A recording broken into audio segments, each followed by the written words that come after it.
Hey guys, and welcome back to Z3 Cubing. Today I'm going to solve this 1x1 Rubik's Cube, one turn per mountain. Over the past few years, I've solved all sorts of Rubik's Cubes where I have to walk 1 mile every time I want to do one turn, from a 2x2 all the way up to a 7x7, and even the challenging 1x1x2. But last year, I stepped things up a notch by solving an entire Pyraminx where I had to climb a 14,000 foot mountain from bottom to top and back down again every time I wanted to do one turn. So this time, I'm going to step things up even more by completing the same challenge, one turn per mountain, but this time with a far more difficult puzzle. Some might say the most difficult Rubik's Cube of them all.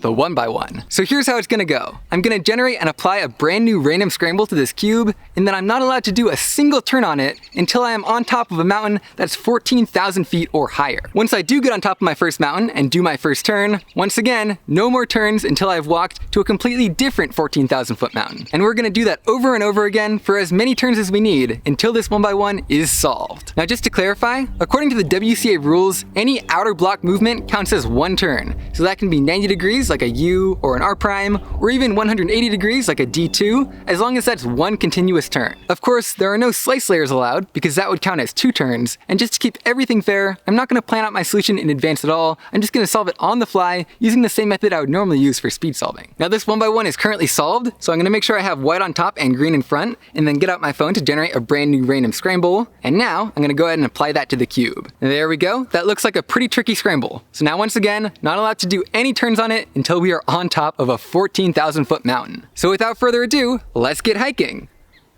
Wait a minute. I might not have thought this all through. Where are all the 14,000 foot mountains? One sec. Oh, okay, there's a big group of them about 3 hours away, so never mind about that. Let's get driving.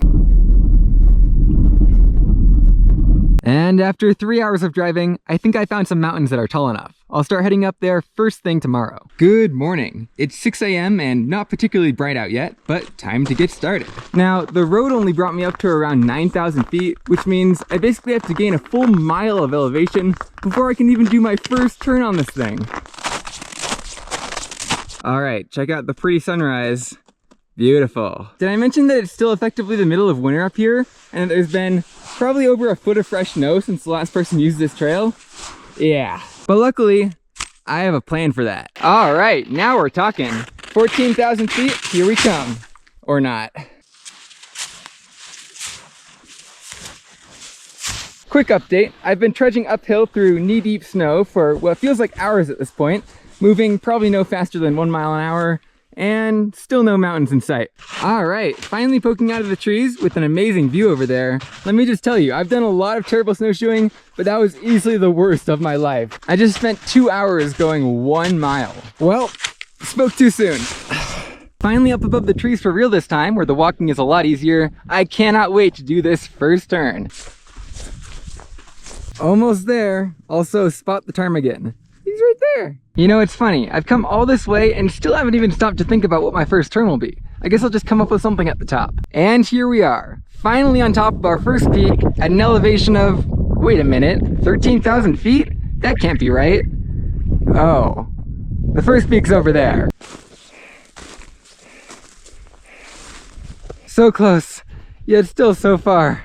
I swear, the air is so much harder to breathe up here this time of year. It is now almost 2 p.m. and after some of the slowest 7 miles I have ever hiked, we are now on top of Mount Oxford, our very first 14,000 foot mountain. Fun fact, this is the very middle of the 15 peaks that I climbed about 6 months ago to solve a Pyraminx one turn per mountain. But you know what that means? It's finally time to do our first turn to start solving this 1x1. So let me just get a good look at it real quick and... wait a minute, are you guys seeing this? I think this 1x1 is already solved. Must be a lucky scramble or something. Well, that's kind of awkward that we came all the way up here just to realize that, but I guess that means we successfully finished the challenge. Time to head down now.